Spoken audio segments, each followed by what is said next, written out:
Bien, donc bonjour à tous et à toutes. On se retrouve pour une nouvelle chronique littéraire. Compte tenu du succès relativement satisfaisant de la précédente, je me suis dit, bien, continuons. Et donc un rythme qui sera peut-être hebdomadaire, plus ou moins, on verra, suivant le temps que me laisse également le travail d'écriture, puisque comme vous le savez peut-être, je suis dans la rédaction de mon prochain roman. Et aujourd'hui, j'ai décidé de vous parler d'Aelita, d'Alexeï Tolstoï, un roman sorti en 1923. Alors, qu'est-ce qu'Aelita d'Alexeï Tolstoï, vous me direz? C'est un roman qui est peut-être connu de certains d'entre vous, qui est peut-être connu des lecteurs de science-fiction, parce que c'est un roman de science-fiction. En tout cas, c'est comme ça qu'il est présenté. C'est un des grands classiques de la science-fiction soviétique. C'est un roman qui sort en 1923 et qui connaît dès 1924 une adaptation au cinéma. Donc dans une super production muette de l'époque avec des acteurs très connus, des décors spectaculaires constructivistes, et qui va pendant toute l'époque soviétique être vraiment un ouvrage très populaire qui va notamment être largement étudié dans les écoles, en classe. Ça va être un peu une sorte de Madame Bovary de l'Union soviétique. Donc un roman vraiment à gros succès, qui a été de multiples fois réédité, donc un classique.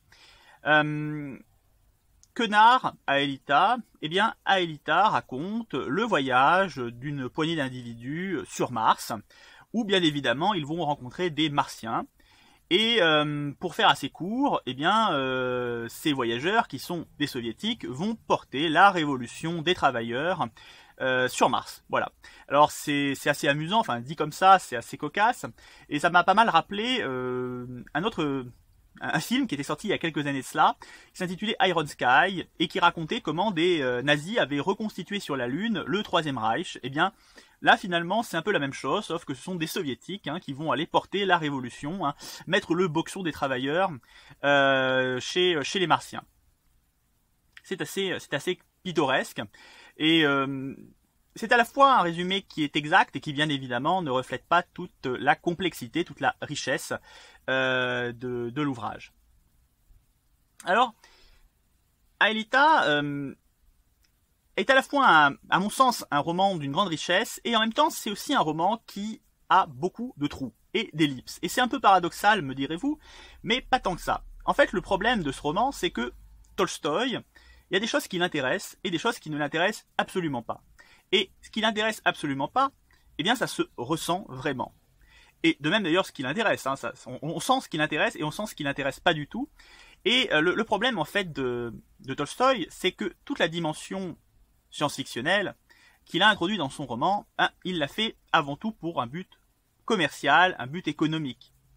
Tolstoï, c'est pas du tout un écrivain de science-fiction. Et je pense que si on aborde le roman comme un roman de science-fiction, tel qu'il est parfois présenté, souvent présenté, eh bien on sera forcément déçu, parce que la science-fiction, elle est vraiment là comme un décorum en fait. La vérité, c'est que en 1924, il y a une grande conjonction astronomique qui fait que Mars passe près de la Terre.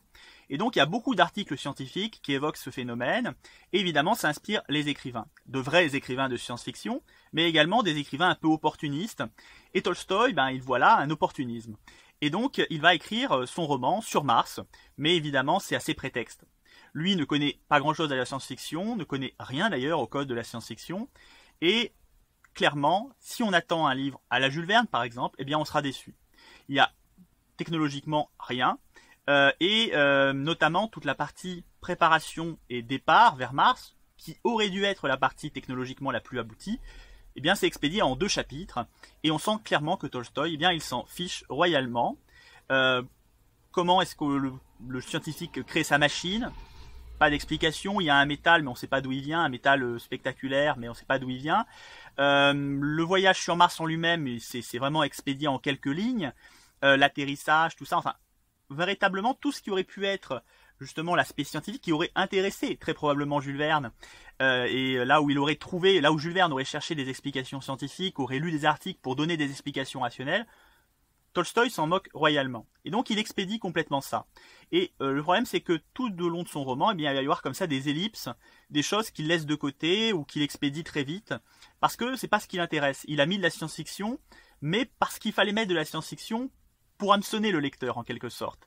De la même manière, il introduit l'Atlantide dans son roman. Voilà, il lit l'Atlantide et Mars. Et l'Atlantide, c'est pareil. Dans les années 1920, il y a énormément d'auteurs qui utilisent l'Atlantide. C'est un truc à la mode, c'est l'Atlantidomania. Hein. Et par exemple, chez nous, il y a Pierre Benoît qui publie un ouvrage sur l'Atlantide, qui va d'ailleurs, il me semble, gagner le Grand Prix de l'Académie française pour un roman sur l'Atlantide. Donc il y a une grande Atlantidomania. Et donc Tolstoï, pareil, il s'empare un peu de ce sujet, il va lier un peu tout ça, rajouter d'autres choses, hein, la société tuée, enfin voilà, il va mixer un petit peu tout ça, pour essayer de donner quelque chose de science-fictionnel et d'attrayant pour le lecteur. Mais clairement, il s'en moque. Et d'ailleurs, le terme de science-fiction convient assez mal, et Tolstoï lui-même caractérisait son roman de fantaisie, ce qui le rapproche plus du conte, et finalement on est plus dans cet état d'esprit-là. La science-fiction de Tolstoï, c'est plus une science-fiction à la Micromégas de Voltaire, vous voyez. C'est plus pour développer derrière un conte philosophique. Et de mon point de vue, c'est comme cela qu'il faut aborder Aelita, comme un conte philosophique et pas comme un roman de science-fiction. Sinon, on risque d'être déçu, véritablement. Et autant je dirais que la partie science-fictionnelle et de manière générale, tout ce qui n'intéresse pas Tolstoï se ressent, autant dès que ça intéresse Tolstoï, eh bien, ça se ressent aussi, mais dans le bon sens du terme. Et toute la dimension philosophique, toutes les réflexions idéologiques qu'il développe sont très bien développées. Et véritablement, c'est un roman d'une grande richesse à ce niveau-là, qui pose beaucoup de réflexions très pertinentes, très intéressantes, et qui, en plus, reflète totalement à la fois les questionnements historiques de l'époque, les problématiques historiques de l'époque, mais également toutes les problématiques qui traversent Tolstoï à cette époque. Qui est Tolstoï en 1923 ? Bien, c'est un Russe blanc, qui écrit d'ailleurs Aelita en exil, hein, il l'écrit à Berlin, et même si c'est un Russe blanc, au moment où il écrit Aelita, il est dans une phase de rapprochement, de rapprochement avec les bolcheviks, avec les rouges. En fait, l'idée de Tolstoï, c'est de rétablir la grandeur de la Russie, après des périodes difficiles, hein, la Première Guerre mondiale, la guerre civile, la famine, etc. Et lui veut rétablir la grandeur de la Russie en se rabibochant avec les rouges. Il veut que les Russes en exil se rabibochent avec les bolcheviks pour arrêter les bisbilles et faire en sorte de reconstruire le pays. Et ça se ressent vraiment dans le roman, parce que comme je disais, bien sûr, les héros vont porter la révolution des travailleurs sur Mars, mais en même temps, on sent à plusieurs moments que Tolstoï est critique par rapport à tout ça. D'ailleurs, l'issue de la Révolution, je n'en parle pas plus que cela, mais l'issue de la Révolution le montre assez, je trouve. Mais tout au long du livre, il y a comme ça des petites remarques qui font qu'on voit bien que Tolstoï n'est pas complètement pro-révolution. Par exemple, au début, il y a deux personnages qui parlent. Il y en a un qui demande pourquoi est-ce que finalement on voyage sur Mars, et l'autre répond pour porter la propagande soviétique. Point d'interrogation ou pas, et on ne sait pas trop si c'est premier ou second degré. Et en fait, moi j'ai lu une version épurée, expurgée comme on dit, mais il faut savoir voilà qu'il y avait pas mal de choses supplémentaires qui étaient assez critiques dans le roman et qui ont été supprimées sous la période soviétique. Et donc il y a toute cette ambiguïté là. Et Tolstoï, c'est pas étonnant qu'il ait eu pour premier fan Maxime Gorki, et en particulier avec ce roman Aelita. Maxime Gorki appréciait beaucoup ce roman. Et c'est pas étonnant parce que Tolstoï c'est un Russe blanc qui veut se rabibocher avec les rouges, et Gorki c'est l'inverse, c'est un bolchevique qui cautionnait la révolution et qui, lorsqu'il a vu les excès de la révolution, eh bien s'est mis à sauver des aristocrates, la noblesse impériale russe, et à permettre à un certain nombre de partir en exil plutôt que de se faire exécuter. Donc finalement, et voilà, ce sont deux auteurs qui ont un parcours très différent à la base et puis qui vont se retrouver.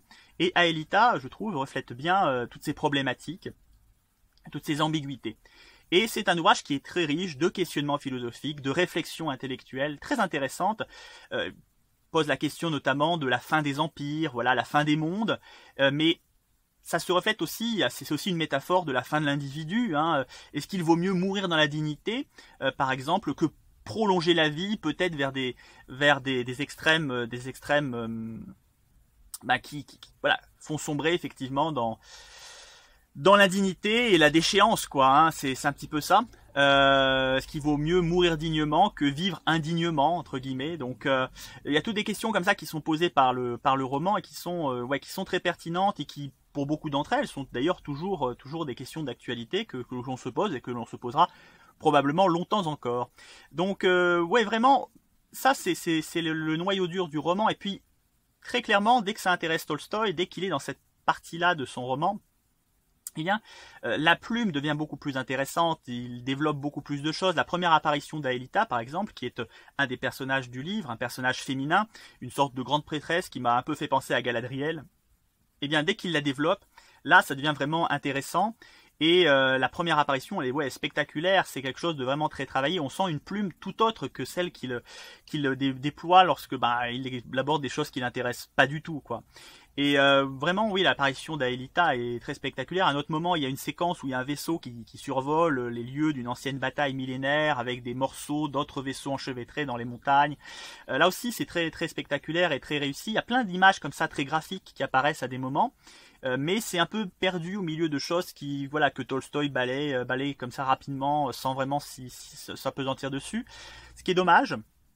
Voilà, ce qui est dommage parce qu'on a vraiment ce sentiment d'un livre à double visage, à la fois d'un roman qui est très riche d'un côté, qui propose de très bonnes choses, plein d'images intéressantes, et en même temps un univers qui manque de développement, qui n'est pas qui n'est pas très science-fictionnel, comme je disais, à la fois par le manque d'approfondissement, mais aussi lorsque c'est approfondi, par la vision d'un univers beaucoup plus à l'antique que d'un univers futuriste. Alors pourquoi pas, j'ai envie de dire, mais forcément, on a vraiment le sentiment que Tolstoï ne maîtrise pas bien la dimension science-fictionnelle.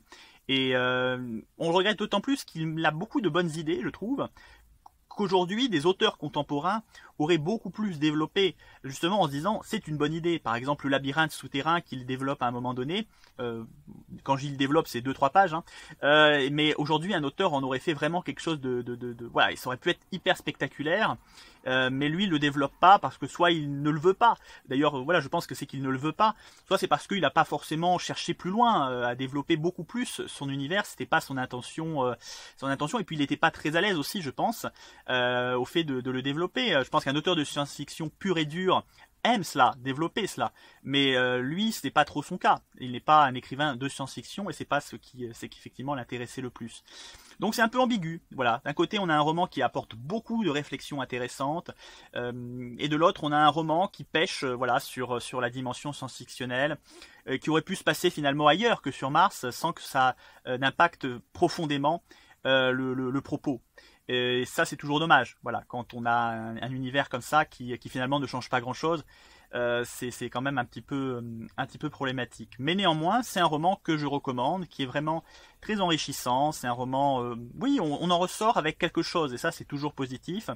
Et puis, la plume de Tolstoï est quand même vraiment intéressante. Quand je disais, il s'y met vraiment, parce que bon, quand il est un peu plus paresseux, là vraiment, ça se ressent aussi. Et comme je dis, il faut passer quand même les 2-3 premiers chapitres qui sont quand même, qui font un peu peur. On se dit, oula, ça va être squelettique, tout ça. Et puis finalement, après, ça prend son élan, mais il faut lui laisser le temps, quoi. Voilà, en tout cas, c'est un livre à découvrir parce que voilà, il dit beaucoup de l'époque, à la fois de l'époque, du personnage, de l'auteur, hein, de Tolstoï lui-même. Et puis voilà, c'est plein de réflexions philosophiques pertinentes qui vous amèneront vous aussi sans doute à vous interroger. Donc c'est un roman que je recommande, et comme voilà, il est sorti l'année dernière dans une traduction nouvelle en français aux éditions Macha, c'est l'occasion évidemment de le redécouvrir et de se faire son opinion sur ce classique, voilà, le classique de la littérature soviétique qu'il faut éventuellement découvrir. Voilà, je vais vous laisser là-dessus, et on se dit à une prochaine chronique, hein, très probablement.